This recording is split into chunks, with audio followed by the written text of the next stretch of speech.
लग्नानंतर होईलच प्रेम या मालिकेच्या आजच्या भागात फक्त गाणी आणि गाणी, फक्त गाण्याने पूर्ण एपिसोड भरलेला आहे. त्यामुळे फक्त एक्सप्लेन करायचं काम करत आहे. इशारे किंवा जे काही त्यांना आठवतात गोष्टी, या सर्व काही ते सांगण्याचा प्रयत्न करत आहे. आता इथे नवऱ्या मुली छान अशा तयार होऊन आलेल्या असतात. मध्ये असतो अंतरपाठ आणि समोर असतात आपले जीवा आणि पार्थ. आता सुरुवातीलाच इथे मंगल अष्टका सुरू होत असतात. आता मंगल अष्टका गाण्यासाठी खरं तर जे काही आनंद निवासमधून मुलं आलेली असतात त्यांनी छान आणि सुंदर आवाजात इथे मंगल अष्टक गायलेले असतात. खरंच खूप छान असं यांचा आवाज असतो. आता इथे खरं तर नवरे मुलं जे असतात ते इथे या मुलींना बघण्यासाठी त्यांची धडपड असते.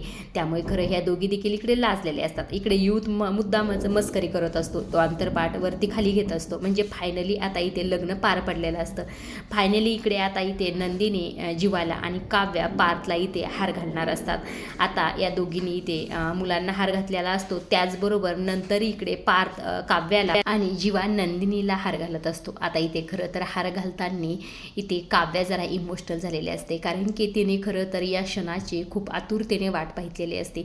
तिला इथे सर्व गोष्टी आठवत असतात. जेव्हा पहिलं लग्न झालं त्या गोष्टी देखील इथे आठवत असतात आणि बाकी तिने जे काही पार्थला मिळवण्यासाठी केलेलं आहे या सर्व गोष्टी तिच्या डोळ्यासमोर येत असतात. त्यामुळे खरं तिच्या डोळ्यात इथे आनंद अश्रू आलेले असतात. सेम असं दुसऱ्या बाजूला देखील इकडे नंदिनीचं देखील झालेलं असतं. नंदिनीला देखील सर्व गोष्टी इथे आठवत असतात.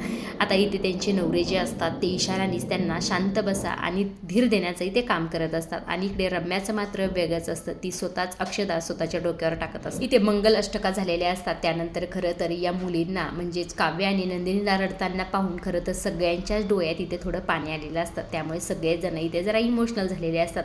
इथे आता मंगल अष्टका वगैरे सर्व काही पार पडलेलं असतं. आता बारी असते ती म्हणजे कन्यादानाची. आता इकडे खरं तर सुरुवातीला जीवा आणि नंदिनीचं इथे कन्यादान दाखवलेलं असतं. आता खरं तर इथे गुरुजी सगळं काही सांगत असतात विधी, आणि इकडे आता धनंजय आणि शारदा करत असतात. इथे समोर आता जीवा आणि नंदिनी हात जोडून बसलेले असतात.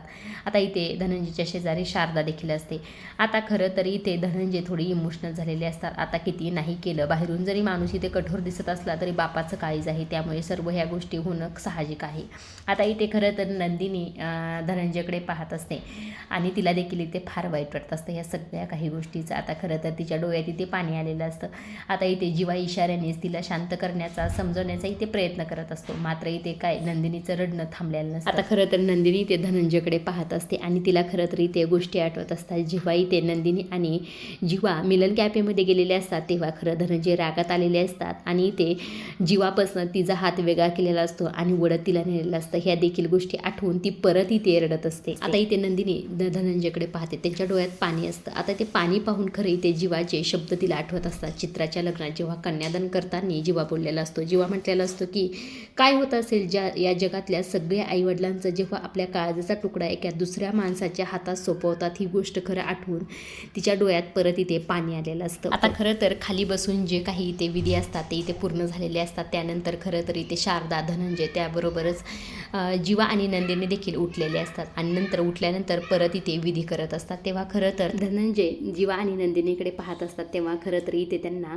एक गोष्ट आठवलेली असते की जेव्हा मिलन कॅफेमध्ये मी नंदिनीचा हात ओढत आणला होता तेव्हा नंदिनी काय म्हटलेली असते. आता इथे नंदिनी खरं तर असं म्हटलेले असते, बाबा प्लीज मला जीवांसोबत राहायचं आहे, मी त्यांच्याशिवाय नाही राहू शकत, जीवा जर माझे नाही झाले तर मी मरून जाईल. ही गोष्ट खरं तर इथे धनंजयला आठवलेली असते. त्यावेळी खरं धनंजयचं बोलणं देखील इथे नंदिनी आणि जीवाला आठवलेलं असतं. धनंजय म्हटलेलं असतात की तुला जीव ओळून टाकणारा जीवा मिळालेला आहे, ज्या नंदिनी ज्या जिने आपली जिंदगी, असं हे धनंजयचं बोलणं देखील इथे जीवा आणि नंदिनीला आठवत असतं आणि तिच्या डोळ्यात परत इथे पाणी आलेलं असतं. आता खरं तर यांचं सर्व काही इथे कन्यादानाचं झालेलं असतं. त्यानंतर बारी असते ती म्हणजे काव्य आणि पार्थची. आता इथे काव्य आणि पार्थ समोर देखील इथं बसलेले असतात, ते म्हणजे धनंजय आणि शारदा त्यांच्यासमोर असतात. काव्य आणि पार्थ हात जोडून उभा. खरं तर इथे नंदिनी जशी इथे इमोशनल झालेली असते सेम तशीच इथे काव्य देखील फार इमोशनल झालेली असते आणि त्याचबरोबर धनंजय देखील. आता बापाचं काळीज आहे आता, त्यामुळे खरं तर ते थोडंसं वाईट वाटणारच या सगळ्या काही गोष्टीचं. त्यामुळे खरं धनंजयच्या डोळ्यातलं पाणी इथे काही थांबत नव्हतं. आता खरं तर इथे धनंजय काव्य आणि शारदाला रडताना पाहून खरं तर इथे माननी आणि विक्रम देखील रडत असतात. त्यांच्या डोळ्यातलं पाणी देखील इथे थांबलेलं नसतं. आता सगळेच जण इथे थोडे इमोशनल झालेले असतात. आता इथे रम्या देखील असते बरं का मागं. रम्या मात्र छान तशीच शांत उभा राहिलेली असते. आता इथे खरं तर काव्याचं रडणं काही थांबत नसतं. आता खरं तर इथे काव्याचे डोळे पुसलेले असतात, ते म्हणजे पार्थ म्हणत असतो की काव्या बस झालं, किती रडणार असं इथे इशारानीच आता काव्याला म्हणत असतात. आता खरं तर यांच्या दोघांचा देखील ते कन्यादान पार पडलेलं असतं. आजच्या पुरतं एवढंच. पुढील भाग पहिला खरं अजिबातच विसरू नका. आणि अशा डेली मालिकेचे अपडेट जर तुम्हाला जाणून घ्यायला आवडत असतील तर आपल्या चॅनलला जरूर सबस्क्राईब करा आणि पाहत राहा लग्नानंतर होईलच प्रेम.